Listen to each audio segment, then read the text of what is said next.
Can Erling Haaland, if he says, I now identify as a woman, play in the Norwegian national women's team? He's a massive beast. He scores goals every 10 seconds in the men's game. Are you happy? If you suddenly decided to become trans, go through all of the horror, actually, you don't have to go through anything. Just self-identifies as trans, deals with all of the pushback on social media, and then says, I want to become a woman, I want to identify as a woman, then, you know, the team would be able to legitimately make a decision as to whether or not that was happen. Morgan isn't afraid to stand up and call out the absurdities of woke culture, no matter how much backlash he faces. While so many commentators tiptoe around sensitive topics, afraid of being branded as insensitive or problematic, Morgan charges straight into the debate. What sets him apart is his willingness to hold up a mirror to woke activists. Check out this next clip, as it really makes you think how far this ideology has gone. He is a 40-year-old, 6 foot, 250-pound man. Well, that national record that he broke, athletes have been chasing that for years. So it just goes to show the advantages, the physiological advantages that a male has over a female. I'm appalled that you've been suspended, and I'm even more appalled that you've been suspended for stating what appears to be a simple fact. You were talking about the fact that a biological male who identifies now as a woman and is a trans athlete was gaining an unfair advantage because of their physiology. When talking about sports, Piers, you would know this, you have to state what the person is. So I was actually thinking I was being polite saying a biological male. Say, call a man, call a woman a woman. It just seems completely ridiculous to me that for calling this out, this shocking unfairness towards women born with female bodies in women's sport, you can now not compete. It's a suspension you would give someone that got caught for doping, put it that way. He doesn't cater to their feelings or play along with their demands for approval. Instead, he systematically breaks down their logic, exposing it for what it really is, an incoherent mess of conflicting ideas that collapses under the weight of its own hypocrisy. That's why watching him dismantle woke narratives is so compelling. It's like watching a master debater reveal that the emperor has no clothes.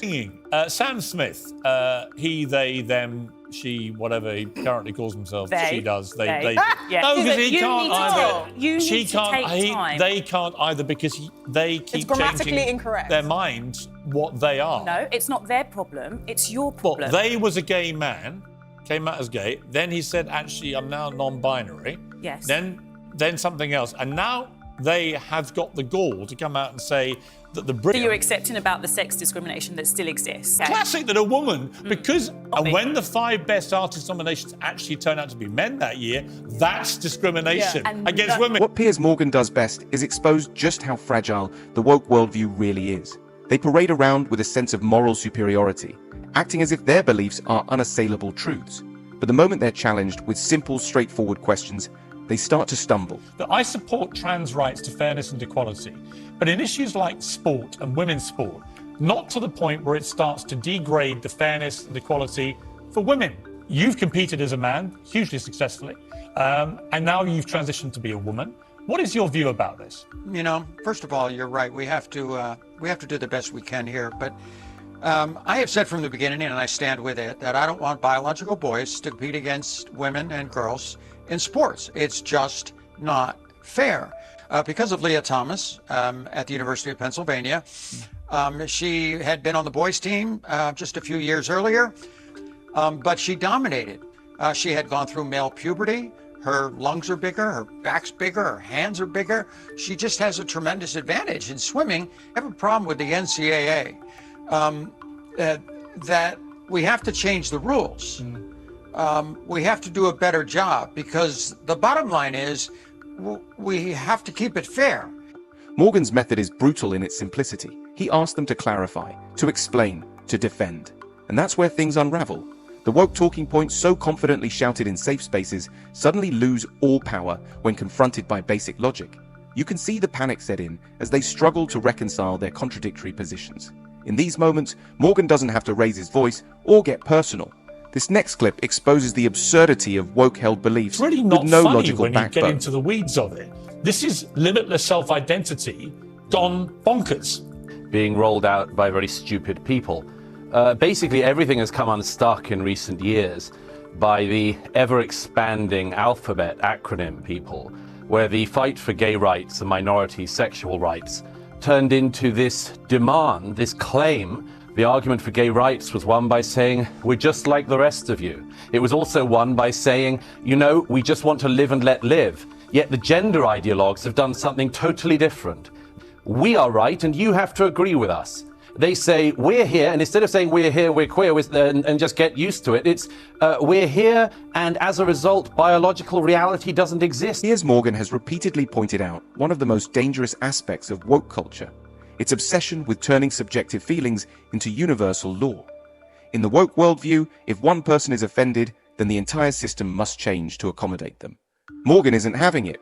He argues that basing societal rules on the whims of individuals is a recipe for chaos. Valerie Coley, who was a transgender entrant to Miss Netherlands competition, won the title. So a biological male has been voted Miss Netherlands and will now take part in Miss Universe. I don't even know how to react to these situations because women fought so hard to get where we are today. And there are men competing in our sports, and I have no idea how feminism came full circle. It's so bizarre. Megan Rapinoe, one of the great female sports stars in American history, came out on, actually retired, which might be convenient timing because it won't apply to her, and said, I'd be very happy if trans men play in the American women's team. Today, one word is deemed offensive. Tomorrow, an entire idea is banned. The problem? There's no end to the list of things that could offend someone. Morgan's stance is clear. If society continues to reshape itself around every fleeting feeling, then we'll end up living in a world. We can go back to the Telegraph article. Yeah. It's quite mischievous. Out of the, I don't know, million or more pupils in our schools, they come up with 5 examples. 5 examples out of 1 million. Now that's wrong. I agree it's wrong. But, as Ava says, the kids are just acting out fantasies. Schools should not be tolerating But the schools are not. A teacher should not be saying, if you believe that women have vaginas and men have penises, you have to leave the school. Yeah, I'm sure there are some examples of excesses, but on the basis of those exceptions, you can't make a generalized attack upon the school system and suggest that all our kids are being propagandized in this way. Of what we've all been fearing has been going on, which is a teacher caught on tape literally spewing nonsensical gender ideology propaganda. I would liken it to the Partygate scandal when we finally got a video of the people having what was clearly a party. A fallacy which has been propagated by gender ideologues and is doing profound damage to gay people, among others, in our society, as well as women. Let me explain very quickly why. I can't quite hear you. I can hear you muttering something. One of Piers Morgan's sharpest critiques of woke culture is its hypocrisy on tolerance. They preach about acceptance and inclusion, but show no tolerance for anyone who disagrees with them.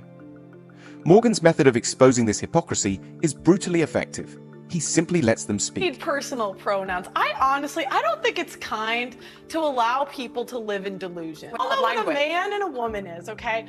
Just because you dress like a woman, talk like a woman, act like a woman, it does not make you a woman.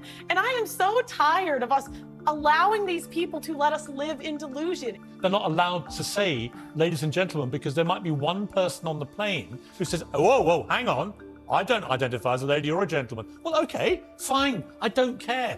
We spend hours and hours and hours talking about pronouns, talking about going into bathrooms, talking about, all of this stuff that just doesn't matter. Yeah, but hang on, it doesn't matter to you. I'm so bored. It doesn't matter to you, but it does matter to women in sport. It does matter to women whose young daughters might be using these dressing rooms. It does matter to the victims of male rapists who see their attackers identify as women.